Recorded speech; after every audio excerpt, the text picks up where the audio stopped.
చేరువచ్చిన దేవుని బిడ్డలైన మీ అందరికీ హృదయపూర్వకంగా ఈ సమయం ముందు వందనాలు తెలియజేస్తున్నాను.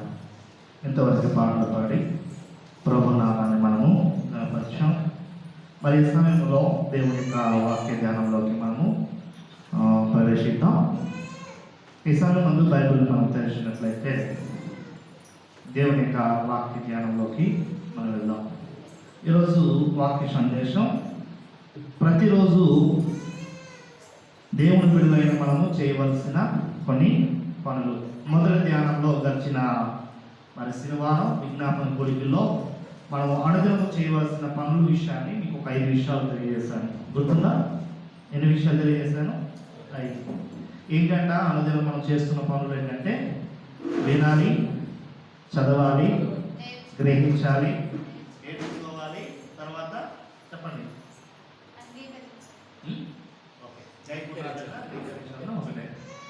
మనం అనుదినం వింటున్నాం.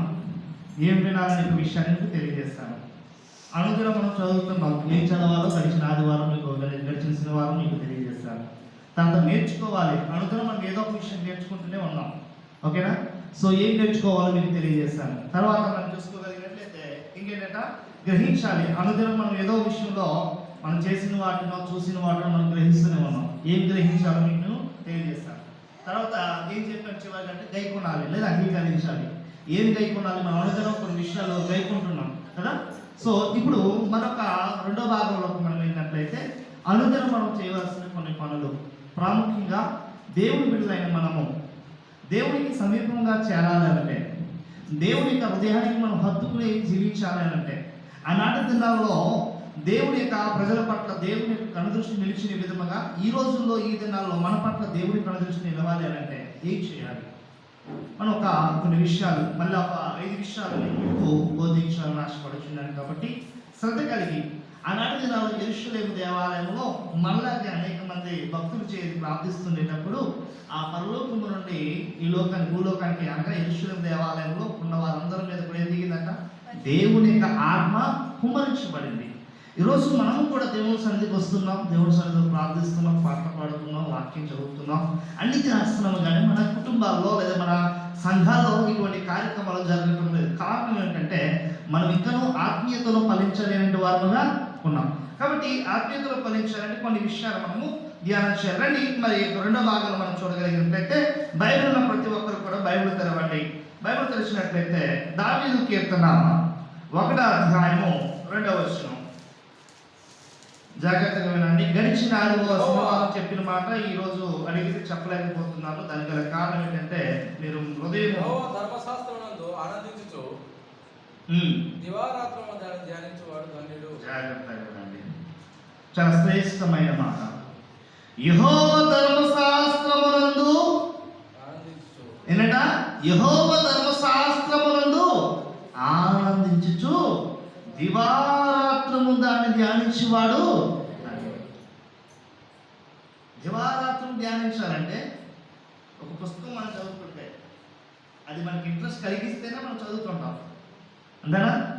చదివే స్టోరీ అనేది మనకు అర్థం కాకపోయినా అది బోర్ కొట్టినప్పుడు మనం ఏం చేస్తాం? అది చదువుకున్న లెసన్ అవ్వచ్చు, లేదంటే ఏదైనా అవ్వచ్చు, ఏం చేస్తాం? వెంటనే దాన్ని ముడిచి పక్కన పెడతాం. ఎందుకంటే చదువుతున్న వాటి ద్వారా మనకి ఏం కలగాలంట? జాయ్ ఉండాలి మనకి. సో అలాగే ఈ ప్రపంచంలో ఏ పుస్తకం చదివితే మీకు ఏం దొరుకుతుందంట? ఆనందం దొరుకుతుంది. కానీ యెహోవా ఇచ్చే ధర్మశాస్త్రం చదువుతున్నప్పుడు ఏం దొరుకుతుందట? చెప్పండి, ఏం దొరుకుతుందట? ఆనందం, ఉల్లాసం. ఎందుకంటే ఈ బైబిల్ చదువుతున్న వారు ఒకే విధమైన బాధతో ఉన్నట్టు వారు చదవరు, ఒకే విధమైన రోగముతో ఉన్నట్టు వారు చదవరు, ఒకే విధమైన పాపముతో ఉన్నట్టు వారు చదవరు, ఒకే విధమైన జాతి వారు చదవరు కదా. సో అనేక మంది చదువుతుండేటప్పుడు అనేక రకాలుగా చదివే ప్రతి ఒక్కరిని ఏం చేస్తుందట? బలపరుస్తుందంట. Praise the lord. హల్లెలూయా. అయితే ఇక్కడ మనం నేర్చుకోవాల్సిన విషయం ఏంటంటే ప్రతిరోజు కూడి వచ్చిన సహోదరి సహోదరులారా, మీరు నేర్చుకోవాల్సిన విషయం ఏమిటంటే ధ్యానించడం నేర్చుకోవాలి. ఏం చేయాలట? ధ్యానించేవాడు ఏమవుతాడట? ధన్యుడు. ఈరోజు ధన్యకరమైన జీవితం మీకు కావాలి అంటే, ధన్యకరంగా మీ కుటుంబం ఉండాలి అంటే ఏం చేయాలట? యెహోవా ధర్మశాస్త్రం ఇచ్చారట దివారాత్రములు. దివారాత్రములు అర్థం ఏంటి? రాత్రి పగలని తేడా లేకుండా సమయం దొరుకుతున్న ప్రతి సందర్భంలో వేరే ధ్యానం లేకుండా కేవలం ఇదే ధ్యానం చేస్తూ మనము ఉండాలి. ఋషులు చూడండి, ధ్యానం అంటే మీకు ఎలా అర్థం అవ్వాలంటే మీకు అర్థమయ్యే భాష చెప్తా. ఋషులు ఎప్పుడైనా చూసారా? ఋషులు అంటే తెలుసా మీకు?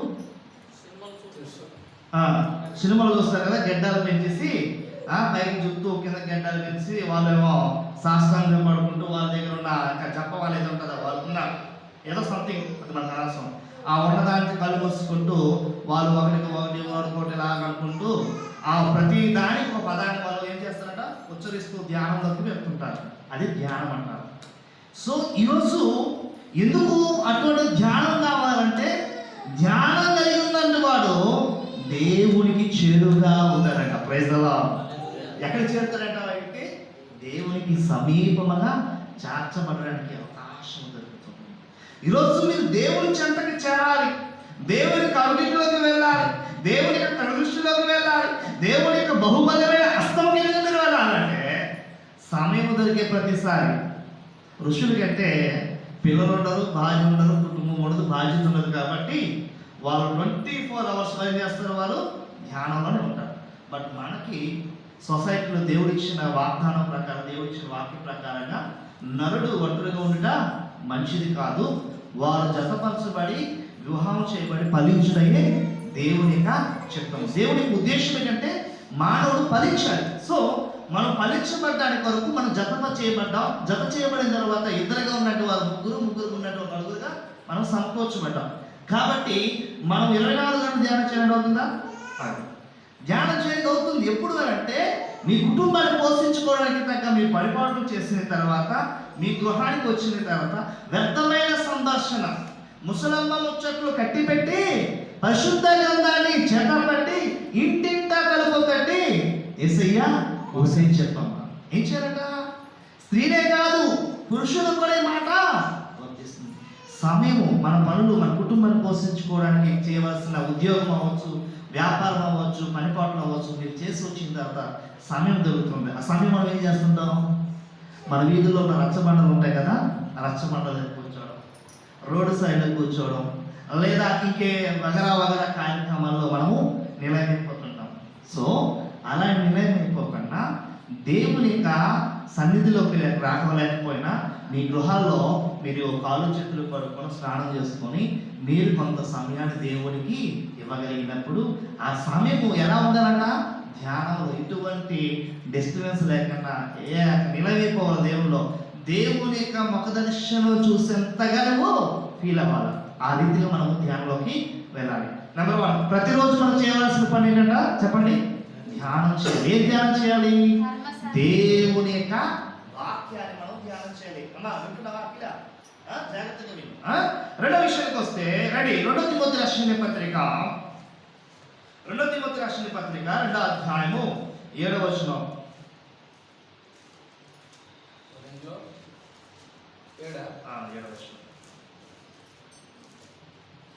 నేను చెప్పు మాటలు ఆలోచించుకున్నాము. తర్వాత అన్ని విషయముల యందు ప్రభు నీకు వివేకము అనుగ్రహించెను. వివేకమును గ్రహించుము. ఏంటట? అనుగ్రహించును కదా. సో ఇక్కడ మనం నేర్చుకోవాల్సిన విషయం అయితే నేను చెప్పు మాటలు ఏం చేయాలట? ఆలోచించాలి. మనం ప్రతిరోజు చేయవలసిన పని ఏంటంటే 2వ అధ్యాయం 7వ వచనం. 2 తిమోతి రాసిన పత్రిక 2వ అధ్యాయం 7వ వచనం. జాగ్రత్తగా వినండి. దేవుని వాక్యం బహు విలువైనది. అది దొరికినప్పుడు వాటిని ఏం చేయాలంటే మనము భుజించాలి. అది మన ఒంటికి వంట పట్టే విధంగా ఉండాలి. మనము 2వ రకమైన పని, అనుదినం చేయవలసిన పని ఏంటంట?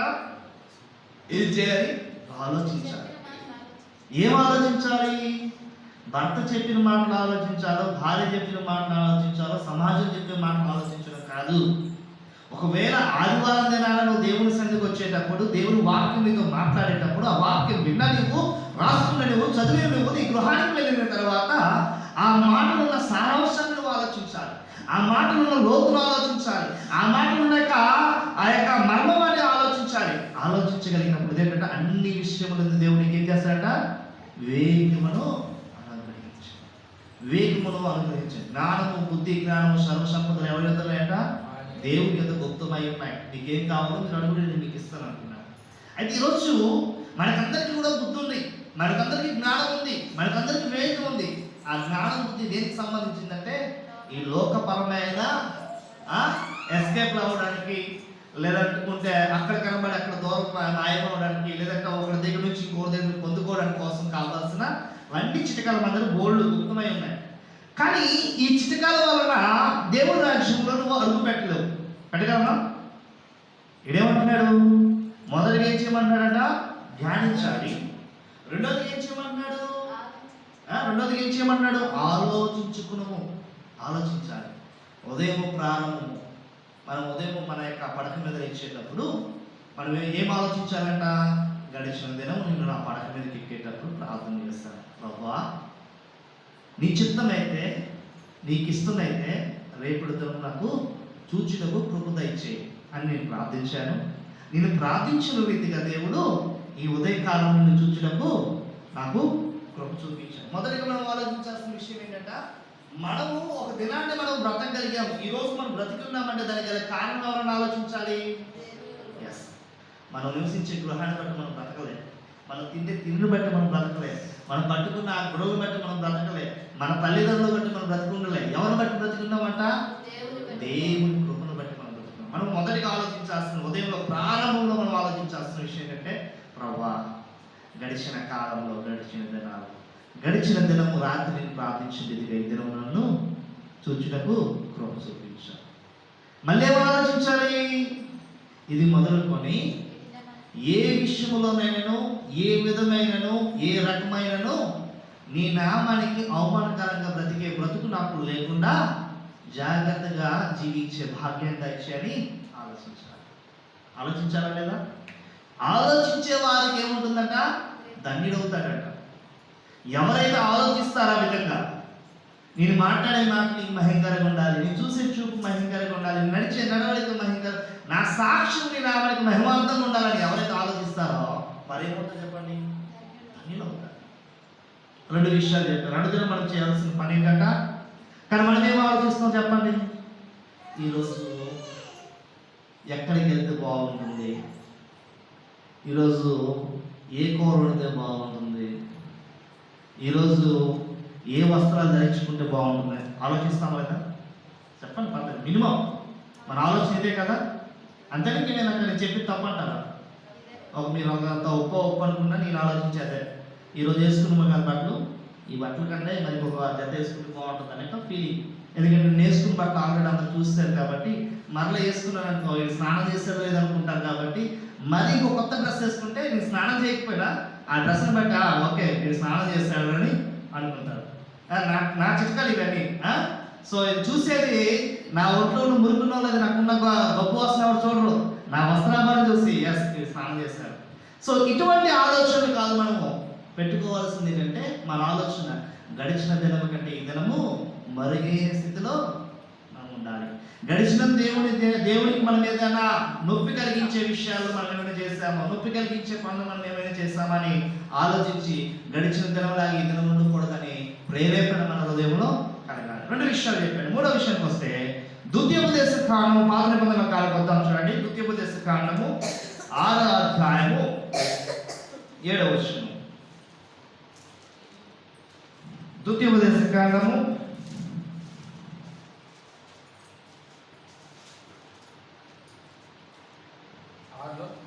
7వ వచనం.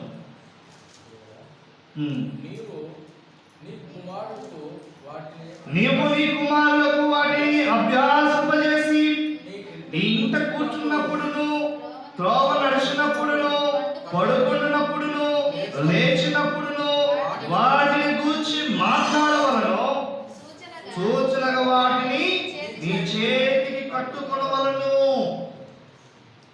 మూడవదిగా ఈ మాట తల్లిదండ్రులకు వర్తించే మాట, ఈ మాట అన్నలుగా ఉన్నట్టు వారికి వర్తించే మాట, ఈ మాట అక్కలుగా ఉన్నట్టు వారికి వర్తించే మాట. తల్లిదండ్రులు అయితే బిడ్డలు నేర్పించాలి, అన్న అయితే తమ్ముడు నేర్పించాలి, అక్క అయితే చెల్లిని నేర్పించాలి.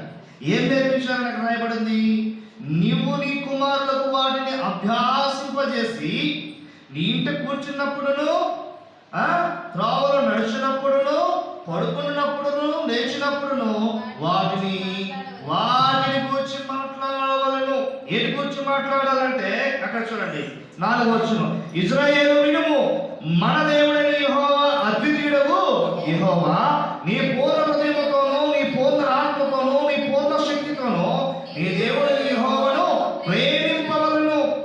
నేను ఆజ్ఞాపించిన మాటలు నీ హృదయములో ఉండవలను. ఏంటివి అంటే ఆనాటి దినాల్లో దేవుడు మనలను చేసిన వాటన్నిటిని ఏం చేయాలంట? మన బిడ్డలకు తెలియజేయాలంట. ఆనాటి దినాల్లో కథలుగా 3 కథలు ఉన్నాయి కదా మనకి. ఈరోజు బైబిల్ కథలే చెప్పక్కర్లే. దేవుని అంగీకరించక మునుపు నీ జీవితం ఎలా ఉంది? ప్రతి ఒక్కరి జీవితం సాక్ష్యం ఉందా లేదా?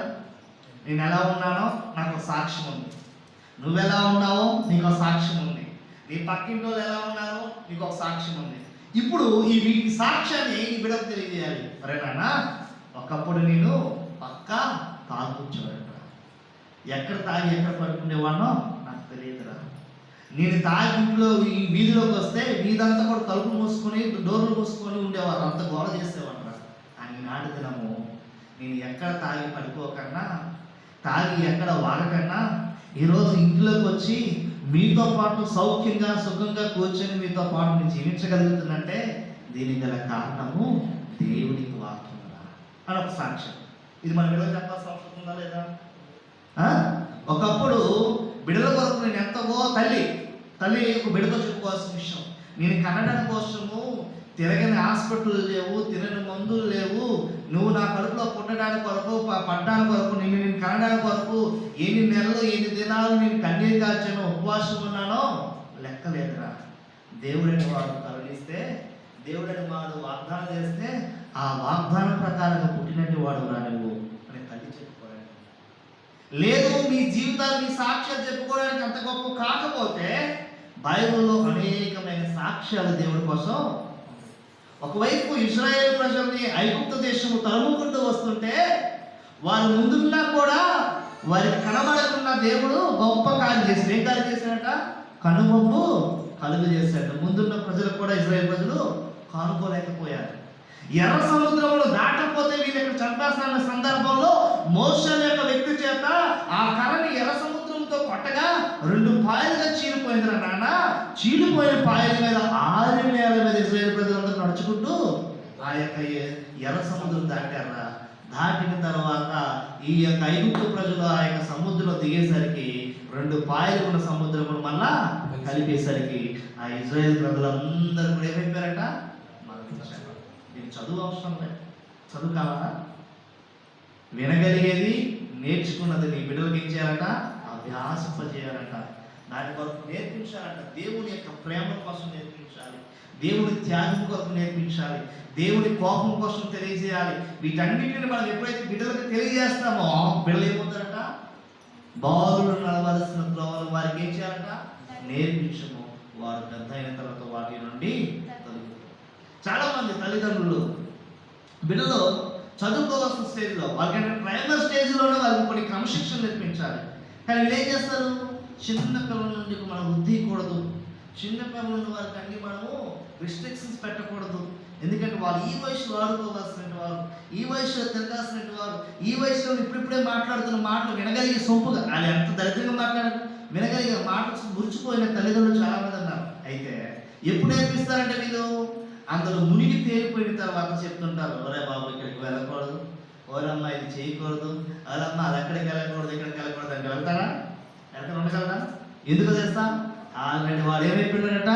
మునిగి తేలిపోయాడు. వాటిల్లో ఉన్న రుచులన్నీ కూడా మరిగేసిన తర్వాత మనం ఉంటారా? ఎంత మాత్రమో కూడా.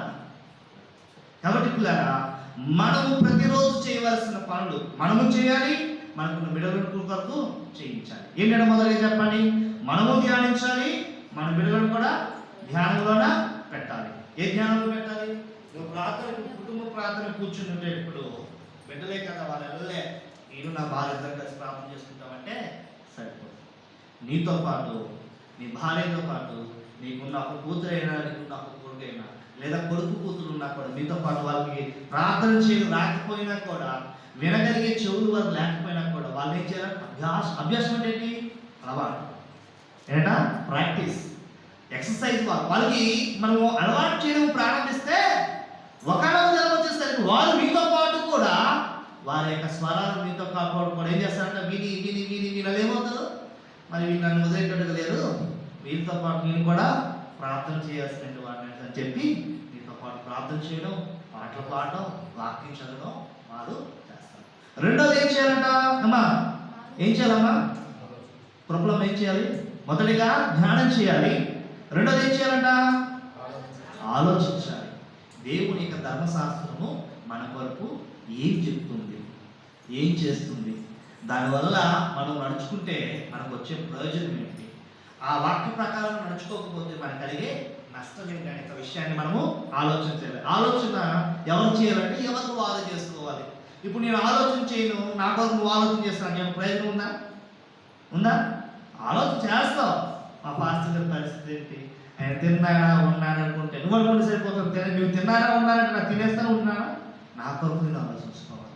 నువ్వు ఆలోచించాలి, నీ బిడ్డలకు ఆలోచన కలుగు చేయాలి. మూడవదిగా మనం చేయాల్సిన విషయం ఏంటంటే చెప్పండి? నేర్చుకోవాలి. ఏం నేర్చుకోవాలంట?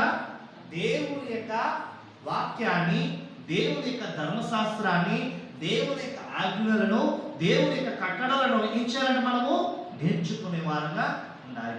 మనము నేర్చుకోవడమే కాకుండా మనతో పాటు మన బిడ్డలను కూడా మూడు విషయాలు, ఇంకొక రెండు విషయాలు నేను ముగిస్తాను.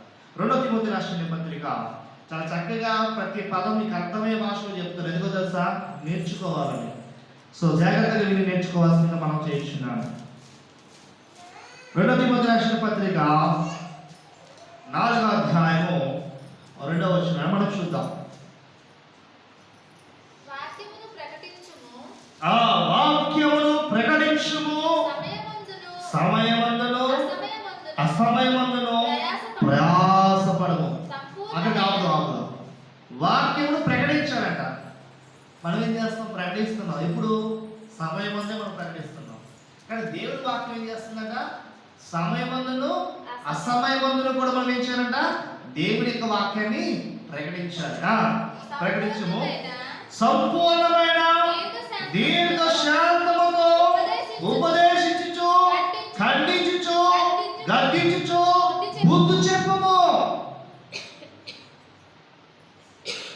మీ హృదయాలు నొప్పి కలుగుతావనో, మీ మనసును బాధ కలుగుతావనో, మీరు వస్తారనో, మీరు రారనో మిమ్మల్ని ఊహించుకొని, మిమ్మల్ని భయపడుకొని నేను గద్దించక, ఖండించక, బుద్ధి చెప్పకపోతే వస్తున్న విశ్వాసులుగా మీరు ఎంత మాత్రము కూడా ఏమవరట? బలపరచబడరు. రెండోది, మీరు ఖండించకపోతే, బుద్ధి చెప్పకపోతే, హెచ్చరించకపోతే మీ ప్రవర్తన మీద ఏం చేసుకోరట? మార్చుకోరు. చెప్పండి, మాట్లాడండి. ఖండించకపోతే, బుద్ధి చెప్పకపోతే, హెచ్చరించకపోతే ఇంకేం జరగదంట? చెప్పండి. ఆలోచించే విధానము మానవు. అవునా? దేవుని సన్నిధికి వచ్చినప్పుడు ఏమంటున్నాడు? ప్రసంగి గ్రంథము 5వ అధ్యాయం 1వ వచనం ఏమంటున్నాడు? చదవండి ఒకసారి. ప్రసంగి గ్రంథము 5వ అధ్యాయం 1వ వచనం ఏమంటున్నాడు? చదవండి ఒకసారి. నువ్వు దేవుని సన్నిధికి లేదా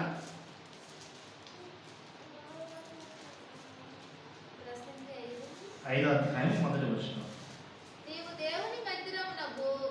నువ్వు దేవుని మందిరమునకు పోవునప్పుడు నీ ప్రవర్తన జాగ్రత్తగా చూచుకొను.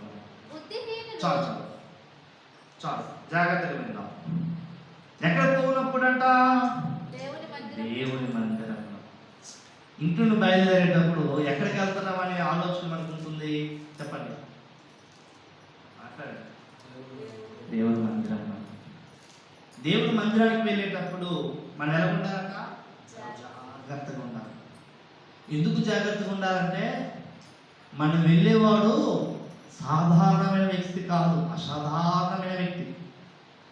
మనం వెళ్ళేవాడు కొడితే మనం లేచిపోయేవారం కాదు. ఆయన కొడితే మరణ స్థాయిలో వెళ్ళాల్సిన వారం మనం. ఆయన కనుదృష్టి మన మీద పడిందనంటే ఆ దృష్టి తిప్పేవాడు ఎవరునో లేరు. తిప్పుతారా? ఎందుకు ఈ విషయాలు చెప్తున్నానంటే దేవుని సన్నిధికి వెళ్ళేటప్పుడు ఎలా ఉండాలంట అన్న? జాగ్రత్తగా ఉండాలి. నైట్ ఫ్యాన్ వేసుకుని వచ్చారు. వీధుల్లో ఇంటిల్లో ప్రేయర్ అయ్యేటప్పుడు, కుటుంబ ప్రార్థన అయ్యేటప్పుడు కొంతమంది నైటీలు వేసుకుని వచ్చేస్తుంటారు. నేను మిమ్మల్ని అడుగుతున్నా, వీధిలో ఎక్కడైనా ఒక వాలంటీరో లేదా ఒక సర్పంచో లేదా వీధిలో కౌన్సిలర్ వచ్చారనుకో, వెళ్తారా నైట్ వేసుకొని? వెళ్తారా? నైట్ ప్యాంట్ వేసుకొని చక్కగా టిప్ టాప్ తయారై వెళ్తాం. ఒక మనుషుల దగ్గర భయపడే భయము దేవుడి దగ్గర మీకు ఎందుకు ఉండట్లేదు? ఒక మనుషులు చూస్తారనే ఆలోచన మీకు దేవుడు చూస్తారని ఎందుకు మీకు ఉండట్లేదు? ఒక సాధారణమైన ఫంక్షన్కి వెళ్ళేటప్పుడు నీ వస్త్రాభరణ టోటల్గా చేంజ్ చేసి వెళ్తావే, మరి దేవుని మందిరానికి వస్తే నువ్వెందుకు చేంజ్ చేసుకోలేకపోతున్నావు? అంటే నీ దృష్టికి అనేది ఈ లోకంలో ఉన్న కార్యాలతో పోల్చుకుంటే దేవుని కార్యం అనేది అల్పమైనది, స్వల్పమైనదిగా మీరు భావిస్తున్నారు. వెళ్తే ఏమైపోయిందో, వెళ్ళామా వచ్చామా మొహం చూపించుకున్నామనే కాన్సెప్ట్లో మీరు దేవుని సన్నిధికి వస్తున్నారు. దేవుడు టాప్ టు బాటమ్ ఏంట? దేవుడు హృదయాంతరంగమును, అంటే ఈ మాంసపు ముద్దలో ఉండక అంతరంగంలో ఉండక స్వభావాన్ని చూడగలిగిన దేవుడు మరి నీ కంటికి కనబడుతున్న నీ వస్త్రాన్ని, నీ రూపాన్ని, నీ యొక్క ఆచారాన్ని ఆయన చూడడా అని మిమ్మల్ని అడిగితే ఎవరైనా భయపడేవారు ఉన్నారా? చెప్పండి, భయపడేవారు ఉన్నారా? దయించి ప్రేమపూర్వకంగా నేను మిమ్మల్ని మనం చేస్తున్నాను. ఇక్కడే కాదు, మీరు ఎచ్చడికి వెళ్ళినా ఏ చోటకి వెళ్ళినా కూడా దేవుని కార్యం అనే విషయంకి వస్తే ఎలా ఉండాలంట? ఎలా ఉండాలి చెప్పండి? బహుజాగ్రత్తగా ఉండాలి. ఎవరి మీద పక్షపాతంతో నేను చెప్పటం లేదు. దేవుని యొక్క ఉగ్రత. మనం ఇప్పుడు వచ్చాం, దేనికి వచ్చాం? మనం ఇప్పుడు దేవుని యొక్క దేవుని పొందుకోవడానికి వచ్చాం అంతేనా? దేవుడు పొందుకోవడానికి వచ్చింది. మనము దేవుడు పొందుకోగలిగితే ఏమైనా ప్రయోజనం ఉంటుందా? ఒక లైన్లోకి వెళ్తే టోకెన్ ఇస్తారని మనం ఉంటాం, లైన్లో ఉన్నంత వాళ్ళకి ఉంటాం. నువ్వు వెళ్ళేసరికి టోకెన్ అయిపోయామంటే ఎలా ఉంటుంది? ఎలా ఉంటుందన్నా? ఎంత బాధ ఉంటుందంటే, ఏదైతే పొందుకోవడం కోసమో నువ్వు గంటల తరబడి పెద్ద పెద్ద లైన్లో నుంచున్నావో, నీకున్న ముందున్న వాళ్ళందరూ పొందుకున్నారు. నీ దగ్గరికి వచ్చేసరికి బ్రదర్ అయిపోయింది, బ్రదర్ మళ్ళీ ఇస్తానన్నా నాకు కూడా ఎలా ఉంటుంది? నా దగ్గరికి వచ్చేసరికి అయిపోవాలా, నా దగ్గరికి వచ్చేసరికి అయిపోవాలా, ఇంతసేపు నుంచుంది ఈ అయిపోవాలని చెప్పిన మాట వినడం కోసం నుంచున్నానా? నాకన్నా ఇంకా దౌర్భాగ్యం అవ్వలేదు. ఈరోజు ఎవరి ముఖం చూశానా, ఏం చేశారని గిచ్చుకుంటాము లేదా? ఒక అల్పమైన ఈ లోకంలో ఉన్న బహుమానం పొందుకోలేకపోతే నీ ప్రాణం అంత వెదవేదనగా ఆడిపోతుంటే, దేవుడు ఇవ్వబోతున్న బహుమానం నీ ముందుకో నీ దగ్గరకు వచ్చేటప్పుడు నేను ఇవ్వకన్నా పక్కన నెట్టి పెట్టేస్తే అది ఎంత బాధాకరంగా ఉంటుందో ఒకసారి ఆలోచన చేయాల్సిందిగా మనం చేయించున్నాం. ఎందుకంటే మనము దేవుని మందిరమును అడుగు పెట్టక, గుమ్మము దాటక మునిపే మనం అంత కూడా ఏం చేసుకోవాలట? చదవండి ఒకసారి అమ్మా, చదువు. భక్తిహీనులు అర్పించినట్లుగా బలి అర్పించిన కంటే సమీపించి ఆలకించుట శ్రేష్టము. వారు తెలియకే దుర్మార్గపు పనులు చేయుదురు. తెలియక చేస్తున్నామా తెలిసి చేస్తున్నామా? తెలిసి చేస్తున్నామా? చెప్పండి. తెలియక వచ్చారా తెలిసి వచ్చారా దేవుని సన్నిధికి? ఓకే, ఇది వెయ్యొచ్చా వేయకూడదు తెలుసా తెలియదా? అయినా కూడా మళ్ళీ ఒకసారి చెప్తున్నా, ఒకవేళ మీకు పాపం ఉన్నా కూడా ఏమనుకున్నా పర్లేదు, లేదా మీరు మాకు ఏదో దొరకరానుకుని మీరు అనుకున్నా పర్లేదు. నేను ఎటువంటి వాళ్ళైనా మీకు అనేక సందర్భాలు చెప్పాను.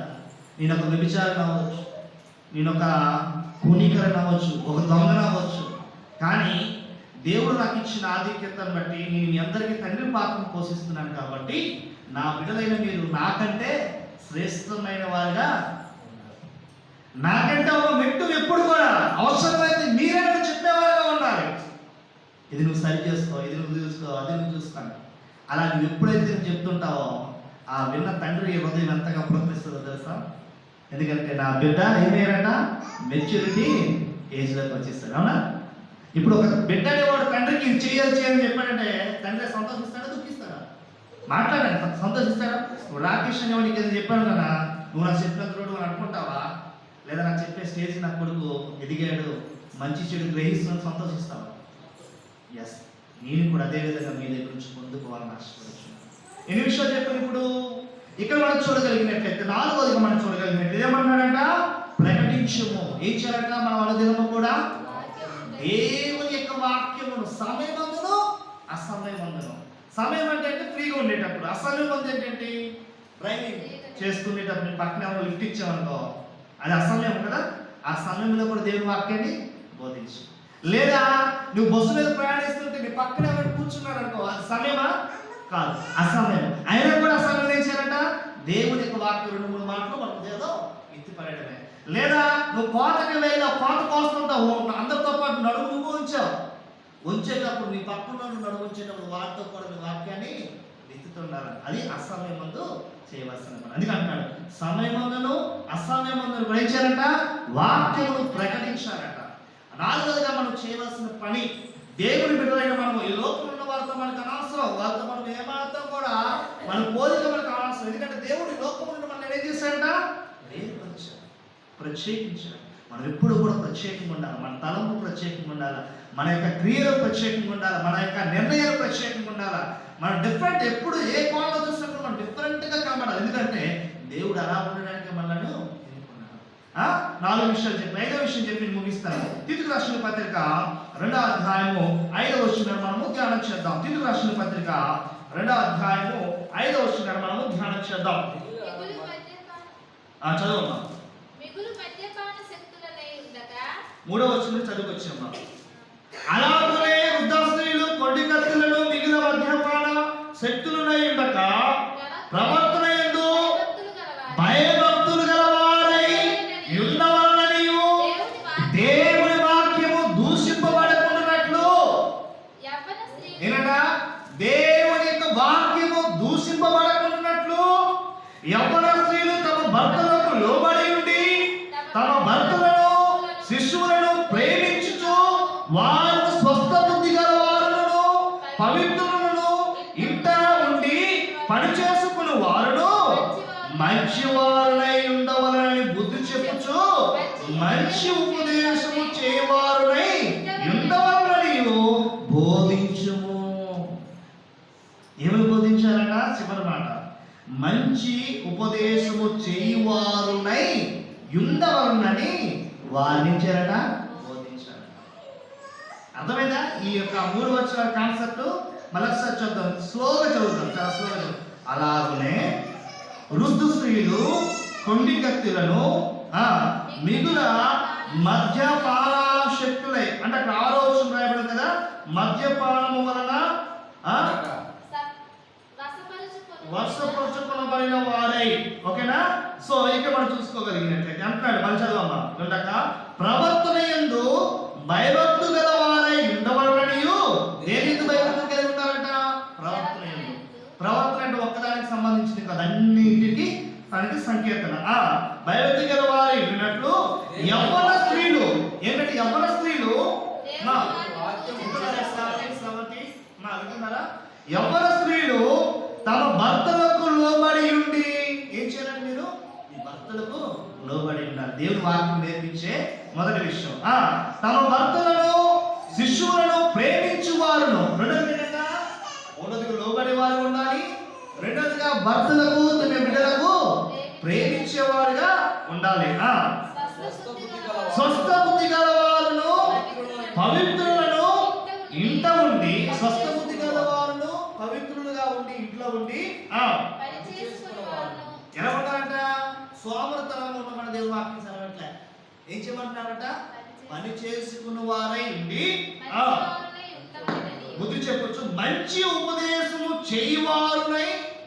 మంచి ఉపదేశం అంటే ఇంటిలో ఉన్న భార్య, ఇంటిలో ఉన్న తల్లి, ఇంటిలో ఉన్న అక్క ఏం చేయాలంట? మంచి ఉపదేశము చేయవారువై ఉండవాలని చెప్పుచు బోధించుము అని అంటున్నాడు. ఏం చేయాలంటే ఇప్పుడు బోధించాలంట. 5వది మనం చేయాల్సిన అనుదిన పని, మన ఇంట్లో ఉన్న పిల్లలకు, మన భర్తలకు, యవ్వన స్త్రీలు ఏం చేయాలంట? పని చేసుకుంటూ భర్తకు లోబడుతూ బిడ్డలను ప్రేమిస్తూ మంచి ఉపదేశము చేయవారై ఉండవాలని తమ భర్తలకు తమ బిడ్డలకు బోధించాలన్నమ్మా. ఇలా ఉండాలి అయ్యా, ఇలా ఉండాలి. భర్త అయితే భర్తతో, కొడుకు అయితే కొడుకుతో, అత్త అయితే అత్తతో, మామ అయితే మామతో, లేదా ఇరుగు పొరుగు వారికి ఇరుగు పొరుగు వారితో ఎలా ఉండకూడదట అంటే అక్కడ రాయబడి మాట ఏంటంటే మొదటి మాట కొండి కత్తిలు. కొండి కత్తిలు అంటే ఎక్కడదక్కడ అక్కడ ముట్టించి చక్కగా సంసారం ఉన్న సంసారం ఏం చేస్తున్నారట నిప్పులు బాధ చేస్తున్నారు. భార్య అంటే భర్తకి, భర్త అంటే భార్యకు విపరీతమైన ప్రేమ ఉన్న భర్త భార్యల మధ్య ఏం చేస్తున్నారంటే వీళ్ళు కొండి కత్తులు వెళ్ళి చుచ్చు పెట్టి వాళ్ళ పచ్చని సంవత్సరాలు 2 ముక్కలు చేసేవాళ్ళు చాలా మంది. అందుకే దేవుడి వాక్యం అంటాడ ముసలమ్మ ముచ్చట్లు కట్టి పట్టి పరిశుద్ధ గ్రంథాన్ని చేత పట్టి ఇంటింట తలుపు తట్టి యేసయ్య ఊసే చెప్పాము. మనకు సమయం దొరికితే ఈ యొక్క ప్రేరేపణ లేకుండా ఉండాలి అంటే సమయం దొరికిన ప్రతిసారి నీ ఇంట్లోనో ఇరుగు పొరుగు వారితో వీధులు ఉన్న వారితో దేవుడు ఊసి చెప్పుకుంటూ మనము పోవాలి. 5 విషయాలు చెప్పాను. మరోసారి చెప్తారా? ఈ 5 విషయాలు. మొదటిగా ఏం చేయాలంట చెప్పండి. దేవుని యొక్క సహోదరులారా మనం చేయవలసిన అనుదిన 5 పనులు. గడిచిన శనివారం 5 పనులు తెలియజేస్తాను. మళ్ళీ ఈరోజు 5 విషయాలు మీకు తెలియజేస్తున్నాను. మరి ఈ రోజు ధ్యానం చేసే విషయానికి వస్తే మొదటిగా దేవుని యొక్క వాక్యాన్ని, దేవుని యొక్క ధర్మశాస్త్రాన్ని మనము ధ్యానించాలి. రెండోదిగా మనం ఏం చేయాలంట? వాటిని మనం ఏం చేయాలి? నేర్చుకున్న వాటిని, విన్న వాటిని మనం ఏం చేయాలి? ఆలోచన చేయాలి. మా పాస్టర్ గారు చెప్పింది ఆయన మంచిది చెప్పాడా, చెడు చెప్పాడా, ఉన్నది చెప్పాడా, లేనిది చెప్పాడా, వాక్యం ఉన్నది చెప్పాడా, తను కల్పించి చెప్పాడా అని కూడా నేర్చుకోవాల్సిన విషయం ఉన్నట మీది కదా. నేనేం చెప్తాను మీరు వినడం కాదు. దేవుడు ఏం చెప్తూ వాక్యం ఏం చెప్తాడు అదే మీరు వినాలి, అదే నేర్చుకోవాలి. ఒకవేళ అందులో కాకుండా రెఫరెన్స్ నేను చెప్పే మాట రెఫరెన్స్ పొందుకోలేదనుకో వెంటనే చేయాలి. బ్రదర్ మీరు చెప్పే రెఫరెన్స్ అంటే మీరు చెప్పే వాక్యానికి ఎంత మాత్రం కూడా మ్యాచ్ అవ్వట్లేదు, మిస్ మ్యాచ్ అవుతుంది ఏమా. తర్వాత మూడోదిగా మనం చూసుకోగలిగినట్లు ఏం చేయాలంటన్నా? మొదటిగా ధ్యానం చేయాలి, రెండోదిగా ఆలోచించాలి, మూడోదిగా చెప్పాలి నేర్చుకోవాలి. ఏంటంట? ఏదైతే మనము చూసామో, ఏదైతే విన్నామో, ఏదైతే చదివామో వాటిని బ్రేక్ చేయాలని మనము అభ్యాసన చేస్తూ నేర్చుకోవాలి. మన పిల్లల్ని నేర్పించాలి, పిల్లలు నేర్పించాలి, మనగా నేర్చుకోవాలి. నాలుగోది మనం చెప్పారు. ఏం చెప్పారంట? ప్రకటించాలి. ఏం ప్రకటించాలంటే వాక్యం. ఎప్పుడు కానీ 57 రోజులు ఉందా, 60 రోజులు ఉందా ఎలక్షన్ కోసం ఉదయం